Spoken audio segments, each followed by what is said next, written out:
You take a pill for a headache without thinking twice. You reach for a bandage without wondering if the wound will kill you. You trust that if something goes seriously wrong inside your body, someone with training and tools will know exactly what to do. Now take all of that away. No hospitals, no antibiotics, no trained doctors, no pharmacy down the street. How did anyone survive long enough to become your ancestor? Here's a fact that should stop you cold. Archaeologists have found 7,000-year-old human skulls with a hole deliberately drilled straight through the bone. No anesthesia, no sterile tools, no understanding of the brain the way modern surgeons have it.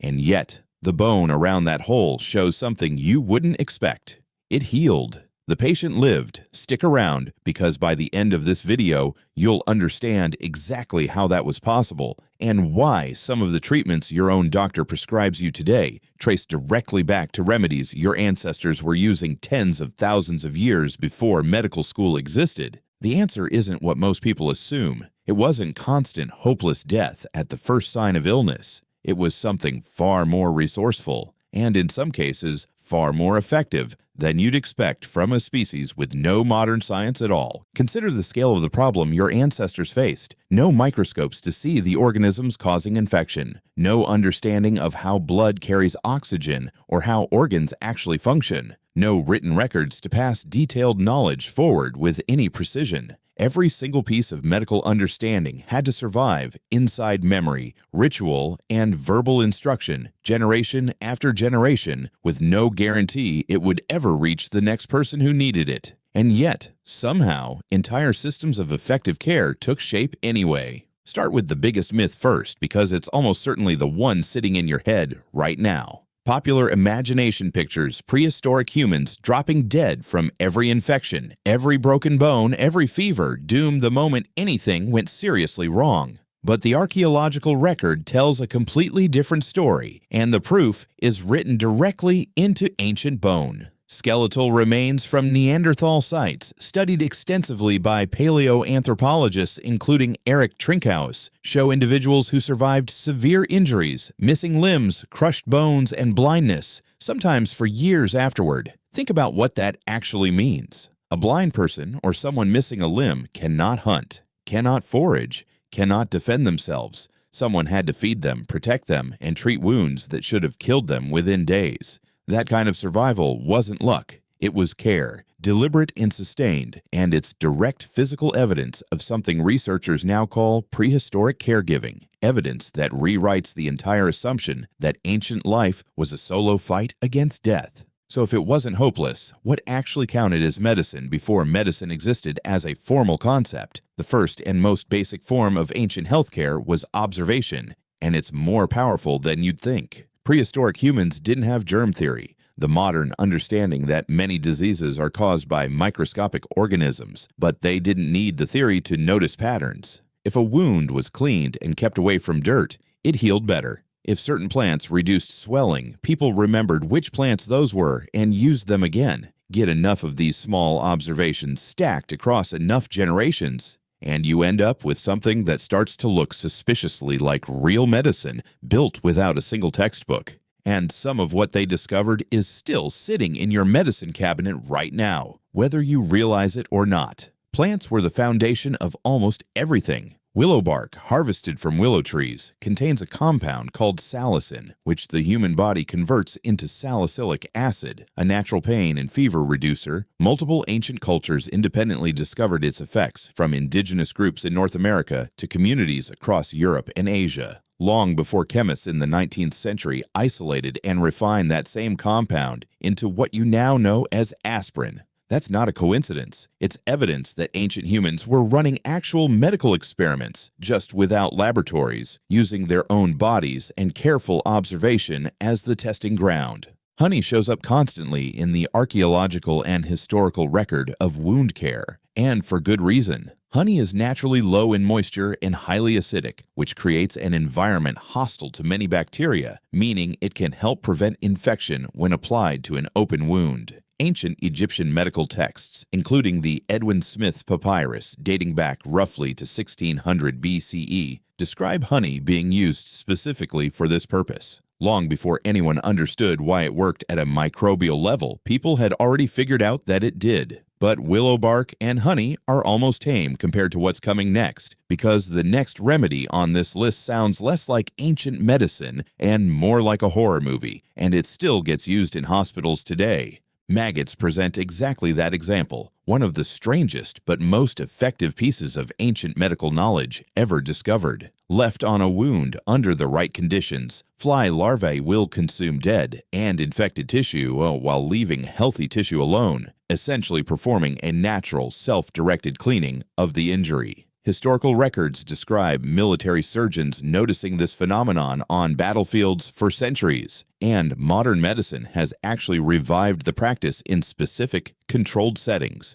a treatment now called maggot debridement therapy. Something ancient healers stumbled into through direct observation is still used in hospitals today, just with far more precise, sterile control. Now here's where the picture gets even more remarkable. Archaeologists have discovered prehistoric skulls, some dating back roughly 7,000 years, showing clear evidence of trepanation, a surgical procedure involving drilling or scraping a hole into the skull. What makes this discovery so striking isn't just that ancient humans attempted it. It's that many of these skulls show clear signs of bone healing around the hole, meaning the patient survived the procedure, sometimes for years afterward. No anesthesia, no sterile tools, no understanding of brain anatomy the way modern neurosurgeons have it. And yet, somehow, a meaningful number of patients lived. Why would anyone attempt something this drastic? Researchers studying trepanation across multiple ancient cultures, from Peru to parts of Europe, suggest it was likely used to relieve pressure from head injuries, treat severe headaches, or address what ancient communities may have interpreted as spiritual afflictions. Whatever the original reasoning, the survival rates found in some archaeological samples, sometimes estimated at well over 50% based on healed bone evidence, suggest this wasn't reckless guesswork. It was a genuine, repeated medical practice, refined enough over time that people kept surviving it.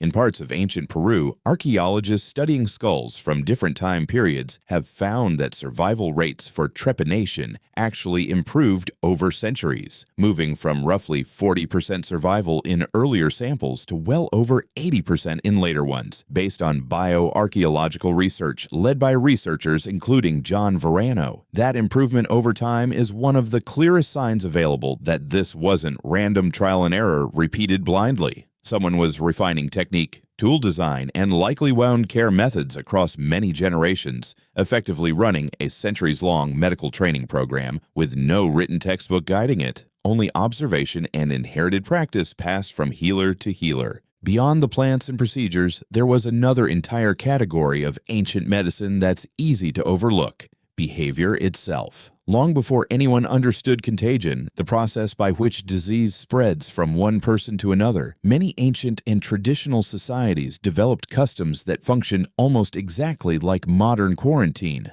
isolating the severely sick, avoiding certain water sources during outbreaks, or separating a community after unexplained deaths shows up across a wide range of documented traditional cultures. They didn't need the germ theory to arrive at behaviors that limited the spread of illness. They needed only careful, repeated observation of what happened when those precautions were ignored. This kind of behavioral medicine extended into diet and daily habit as well. Many traditional societies developed specific taboos around food preparation, water sourcing, and handling the dead. Practices anthropologists studying disease ecology have noted often align surprisingly well with actual disease transmission risks, even though the communities themselves had no biological explanation for why the rule existed. A taboo framed as spiritual or ancestral could, in practice, function as an extremely effective piece of public health guidance, simply dressed in the cultural language available at the time.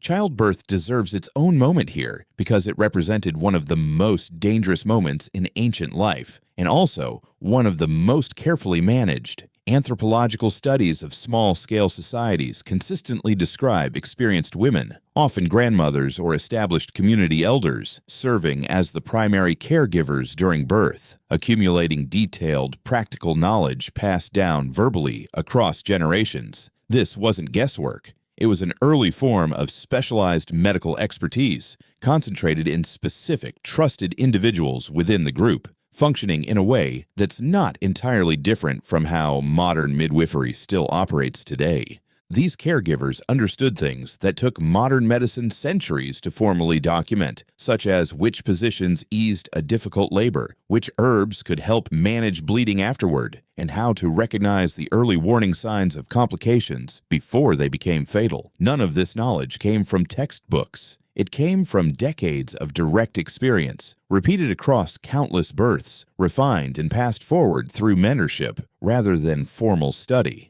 The specific plants and techniques varied enormously between regions and cultures, but the underlying method, careful observation combined with mentorship from experienced elders, showed up again and again across entirely unconnected societies around the world. Let's talk about something that connects directly back to you, because this is where the story stops being purely historical. A huge percentage of modern pharmaceuticals were either discovered directly from plants or inspired by compounds first identified in traditional and ancient medicine. Aspirin from willow bark, morphine from the opium poppy, a plant used for pain relief since at least ancient Sumerian civilization. Quinine, used to treat malaria, first identified through indigenous knowledge in South America regarding the bark of the cinchona tree. Modern pharmaceutical research, even with all its laboratories and clinical trials, still frequently starts by asking the same question ancient humans were already asking tens of thousands of years earlier.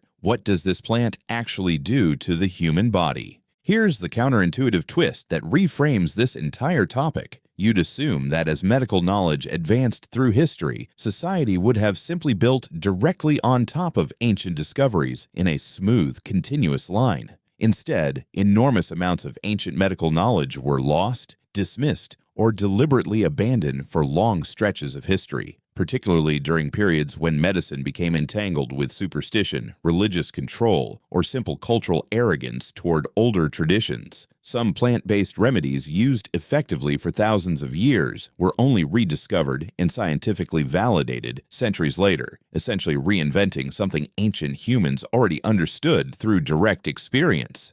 This raises an uncomfortable but important question about how we define progress. Modern medicine is undeniably more precise, more consistent, and dramatically more effective at treating a huge range of conditions ancient humans had no defense against at all. But the underlying instinct, observing what helps the body heal and refining that knowledge over time, isn't a modern invention. It's the same instinct your ancestors were using around a fire, examining a wound, deciding which plant to apply next. None of this means ancient medicine was equal to modern medicine in outcome. Life expectancy was dramatically shorter. Infant and childbirth mortality were devastatingly high by modern standards. Infections that a simple course of antibiotics resolves today could easily prove fatal thousands of years ago. This isn't a claim that ancient healthcare was secretly superior. It's a claim that it was far more sophisticated, far more observational, and far more effective